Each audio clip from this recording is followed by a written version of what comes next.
This video will provide some examples of jury selection questions for both sides, a plaintiff and a defendant, in a car wreck case. First, let's look at some questions that the plaintiff might ask. Has anyone ever been involved in a car wreck?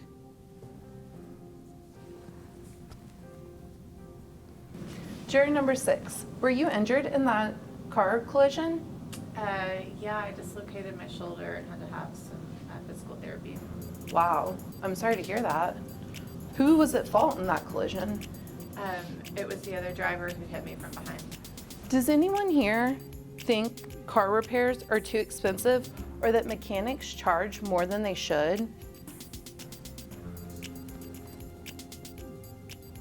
Would anyone here be able to award repairs if estimates showed that it would cost that much to repair my vehicle? Does anyone here have bad feelings about people who sue for personal injury damages? Juror number 16, can you tell me more about that? I've been sued for personal injury damages before. It was a total bogus case, but it cost me a lot of money to defend, and I have really hard feelings about that. But if you were shown medical evidence of bills, would you still feel that way? I think I would. I don't believe in personal injuries. Does anyone here agree that someone driving on the road should have a valid driver's license? And now, let's take a look at some questions the defendant might ask. Do any of y'all agree that there could be more than one person at fault in a car wreck? Juror number 22. Can you tell me a little more about that? I feel like two people that might be driving on the road could be ignoring the rules of the road, and they're not paying attention to each other, then they could both be at fault for a collision.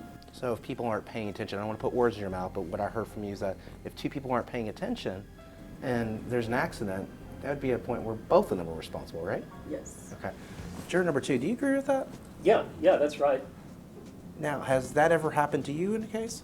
I guess not to me, but I saw a situation where two people went too fast at a four-way stop. It was someone else's turn. So tell us a little more about that. What happened in that collision? Well, those two cars ran into each other in the intersection, but it seemed to me like both of them were wrong because they both ran the stop signs. If both people acted badly in a car wreck, do you think each person should pay for their own damage? Juror number 21. Tell me a little more about that. I think it depends on the situation itself, but if a person is going to cause some sort of damage, I think they're responsible for that kind of damage, and it's up to them to kind of pay for it. Okay, and I don't want to put words in your mouth, but what I heard you say is that if you cause damage, you should be responsible for what damage you caused. Is that right? Yes. Do you agree with that, juror number 4? Yeah, I think that's fair. Okay. And juror number 5, I saw you put your hand up too as well. Do you agree with that? Yeah, I agree. Are there any scenarios where you think that wouldn't be the case? If somebody's more at fault than the other. Okay, so you think there's a possibility that someone, even though two people cause damages, someone could be more at fault than the other person? Absolutely. Okay. Juror number 7, I see you nodding along. Tell me more about that. Why do you agree with that? No, absolutely. That was my thought to your original question about people paying their own damages. If someone's more at fault than the other, I'm not sure it makes sense for them to split the harm, if that makes sense. That makes perfect sense. I appreciate you sharing that. And juror number 8, I kind of saw you agreeing, kind of not. So can you share your thoughts a little bit about that? Yeah, it's a difficult question to answer specifically because there is no 50-50 or you pay 30, I pay 70. I mean, if they are both responsible, like if two people came out of a parking space and hit each other, they're both responsible. So, I mean, in that situation, it seems fair. In all other situations, it seemed like one party would be more responsible than the other, and that person should pay. So, and again, I don't want to put words in your mouth, but I really appreciate you sharing your thoughts. It sounds to me that you're saying is that if, in fact, there's a scenario where people don't see each other and they hit each other, that 50-50 could be the case. But if there's someone like pulling into an intersection and another person speeding, it might be more than one or the other or not? Yeah. Okay. So all of us here, when you get the summons, you're over 18. But we also all remember being young drivers. So how many of y'all here think that younger drivers are more reckless than older drivers?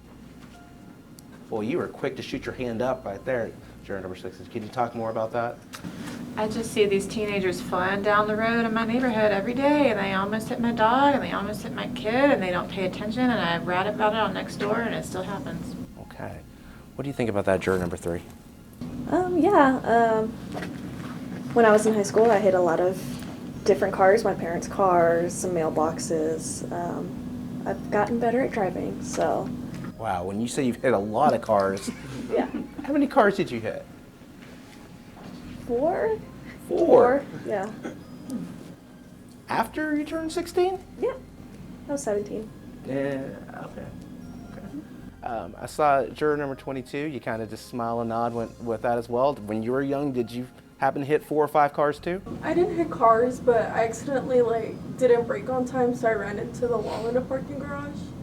Would you hold it against me if I was a younger driver that was involved with an accident with somebody else?